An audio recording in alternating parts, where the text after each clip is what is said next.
Hey, you are watching The Engaged Life on the Engaged Network. My name is Brett. This is Desiree. Thanks for joining us. Let's go.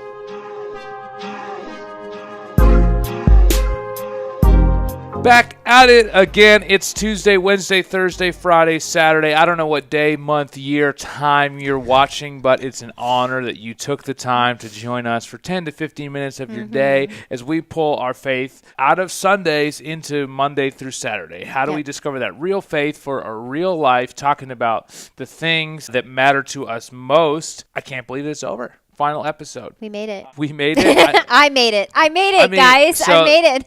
Yeah, every day is like a pep talk to get her to do this show, but I'm so thankful you did, so thank you for that. It's and fun. Big shout out to the magic of Libby Dirks, making the magic happen. Live this, life. Money, fire, confetti, all the things. She just, I'm like, I snap. There's like something right here. Like, it's just amazing that Libby makes that magic happen. For those of you who listen, I'm just going to say this. Listening is great. Watching is even better. It's true. That's how you get the full experience. But, don't stop listening. iTunes, Spotify, SoundCloud. We're so thankful you were along for the ride. Episode 15. Here we go. Season 1, final episode. Who or what is driving your life? Who's the driver? So I have been watching this Netflix series on Formula One racing. I did not care at all about car racing or Formula One racing. And then I watched this Netflix series, and now I am PVRing races. I'm doing things that I never thought I would do. Yeah, it's weird. Who are you? My father. I don't know. True. I don't know, but I think this is a great question. Who or what is driving your life? Sometimes there's different drivers in our life. Sometimes it's an external circumstance. Yeah. Sometimes it's an internal heart condition. Yeah. There's all kinds of drivers. So who's driving your life? Maybe it's a parent if you're young and you're trying to carve out your own future and you've got some strong-willed parents. Yeah. Maybe your parents are driving your life. Yeah. Maybe your spouse or significant other is driving your life, that they're making all those decisions for you and you're trying to find some of the strength to claw back that power. Yeah. Maybe you're driving your own life, but you've driven it right into the ditch. Maybe. Who or what is driving your life? Like, I think if you're a Christian, the pat answer is Jesus drives my life. Jesus, like, take the wheel. He's in charge. Yep. I've asked him into my life. But here's the thing. I feel like we kind of need to take a constant look at this and who actually is driving, because I think it's really easy to say it. But I think even like week to week and day to day, we fall into different motions, or we're, in a certain season that's really busy, or it's like job is taking over. And I feel like we have to constantly reevaluate this question, because it's one thing to say it, but it's another thing to actually be living it and doing it. And it might be true, or might have been true yesterday or the day before, but is it actually true today? Right. And I feel like this is one of those questions that we constantly need to reevaluate. Who or what is driving my life today, in this moment? Am I being driven and pushed by my job, my career, and success in this moment? Has it been all consuming? Is it taking over? We have given ourselves permission, in a sense, to let it do that because we have a goal and we want to achieve something. But can we take a step back and just say, wait a minute, is this job, is this career, and what is the outcome that's driving what I want right now? And is this actually on par with what God is saying about me, or is saying to me, or has for me? Or in the midst of going after something, have I jumped into the driver's seat and said, oh, this is going really well. Look at that. I'm driving a car. This is it's effective. Have I jumped into the driver's seat and said, oh, this is going really well. Success is coming. We're going somewhere. I'm just going to take over for 1 minute and keep this baby on the road. And it's like, wait a minute. First of all, how do you think we even got here? Who got me here? And why do I think that I am strong enough and can take over control? Sure. I think there's a level of self-awareness that comes along with this journey, because you have to understand what's going on inside of you. Yeah. And so I think that's the first step to discerning or figuring out who's driving your life, is to take a step back and really start to evaluate you. We've talked about this on the podcast before. When we think about this idea of I'm doing something for God. Yeah. And we love that idea, but it's actually ego-driven. Yep, it is. Right? Because I took one small idea, ran with it as hard as I could. I did it. And I'm like, look what I did for you. Look what I did for you. Look what I did for you. And Jesus is actually saying, yeah, but I wanted to do this together. The whole idea was that we would do life together, that you would follow me one step at a time, and that you would go further than you could ever go on your own, further to the level of Ephesians 3:20 says, beyond what you could ask, hope, imagine, or dream, that if we follow Jesus, if you will find your true self only when you find Jesus. Yeah. There's nobody who knows you better. You think that you know you the best, but the truth is you know yourself the best, like second. Yeah. Jesus knows you better than you know yourself because he handcrafted you. He knitted you together. He made you. He knows the entirety of your potential. We're trying to uncover what our potential is. If you've ever said something like, I can't do anything. I don't know anything. I'm not good at anything. I think the person who made you, Jesus Christ, has something to say about that. Yeah, and he knows how to extract the gold in you. The honest truth is, most of us are not willing to go through the seasons or the processes required to have the goal taken out of us. Sometimes you got to get pressed. Sometimes you got to get a little crushing. You only get the wine out when you crush those grapes. Well, and we live in a time where everything is just so instantaneous. Everything is, I want this right now. I can get this right now. I can do this right now. And it's just like so speedy. And I feel like that is completely contrary. Oftentimes, most of the time, to how the Lord works. It's like, no. This is not something that happens right now, because if it happened right now, you wouldn't be ready for it. And if it happened right now, you wouldn't be able to withstand what I have for you, or what the process I want to get you through so that you can get to this gold.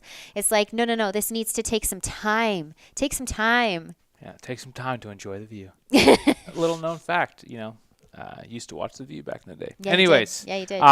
we go through these seasons, and we purposefully shortcut the season because we want to get further faster. What we would discover is we would get there further and right on time if we follow Jesus. So when we talk about who's driving my life, we have to look at who's pushing the pace. So in racing, there's like a pace car. That sets the pace at the beginning and everyone goes in line. You're not allowed to pass that pace car. You stay in formation. You stay in order. Most of us with our life want to push the pace car.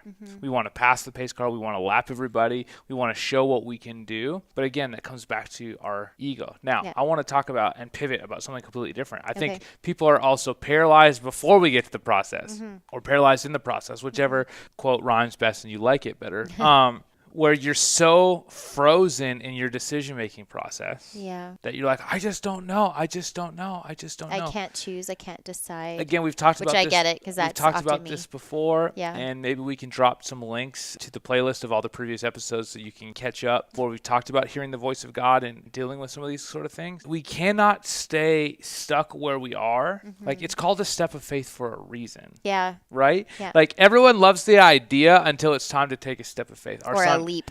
Everett, we were at the park yesterday, and he upgraded to the big fireman pole. Like, he went from the little kids one to like the big kids one, and it's still a fireman pole. He already knows how to do it, but just way higher. You get the little bit of a height, and he just gets nervous because all of a sudden the height changed. Even though he knows how to do it, he's good at it.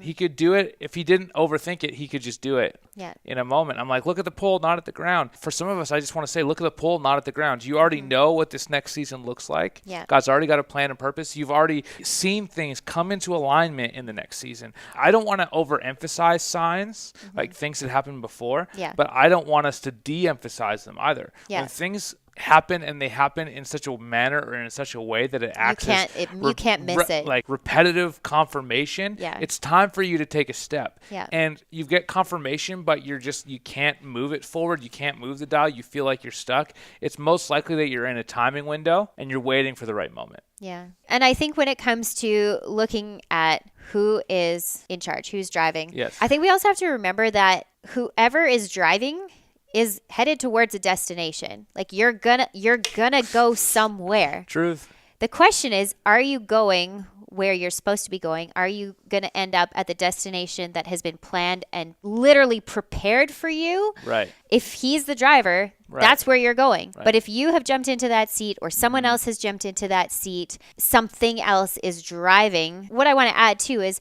God has potentially called you to something and you are in it. You are in the middle of it. You are doing what he called you to do.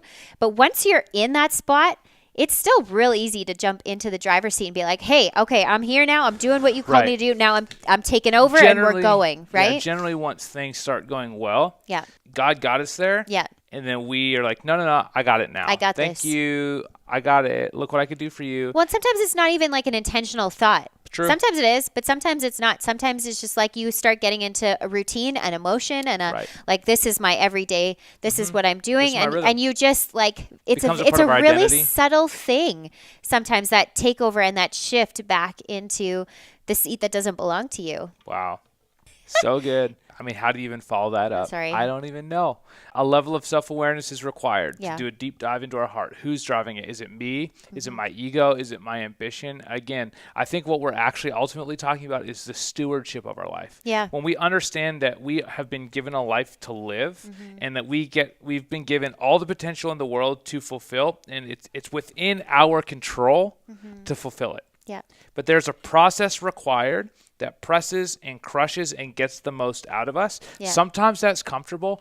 Oftentimes it's not. It's usually really So how I understand timing, how I understand momentum, how I understand seasons in my life. There are seasons where you're very productive and you get a lot of things done, but then there's a lot of seasons where you're like managing the things that you've started. Yeah. And then it's like, am I able to shift gears and change how I live? And I'm stewarding this gift of a life that's been given to me. And if I look at it as I'm stewarding this gift of potential, of destiny, I'm stewarding this versus I have to make this happen. Yeah. It changes everything. It does. Your because it's like, changes. wow, what a gift. And if God's called me to something, he's going to help me get to where he's called me to go. Yeah. I don't have to make it happen. I take the pressure off. I also just want to speak to you, if you're watching, I want to remind you that you cannot earn the love of God. No. There's nothing that you can do to prove that you're worth it. Yeah. You're not worth it. Sorry to offend you. I'm not worth it. No, I'm not. Bible says that God so loved the world that he sent his only son to die for us while we were still enemies. At just the right time, while we were utterly helpless, he sent his son. He pivots to in Romans 5. Yeah. In 1 John, he says, this is real love. The definition that God loved us first before we loved him. You don't earn his love. He just loves you with a never-ending, undying love, and he is chasing you down. And that's an unbelievable thought. And he just wants to walk with you. He wants to walk with you one step at a time through every season of your life. Seriously takes the pressure off. Like, so much. Yeah, let's take the next step. So I don't know what you're dealing with. I don't know what you're wrestling with. Let's take one step forward. Yeah. If the timing's right, if things are coming into alignment, don't take a step. Don't force a step. If you feel like you have already forced a step or you feel like you've kind of shifted into taking control and taking charge of things that maybe you shouldn't have, it's not too late to stop and ask the Lord, okay, sure. Did I misstep? Did I miss something? Show me what it is and show me where to go from here. Because he will. It's that easy. That's what takes the pressure off. It's actually incredible. We follow Jesus one step at a time. I'm Brett. This is Desiree. That's Libby over there. You can't see her. You can't hear her. You're not sure that she's a real person, but she is, and she makes the magic happen. This is The Engaged Life on the Engaged Network. Season 1, that's a wrap.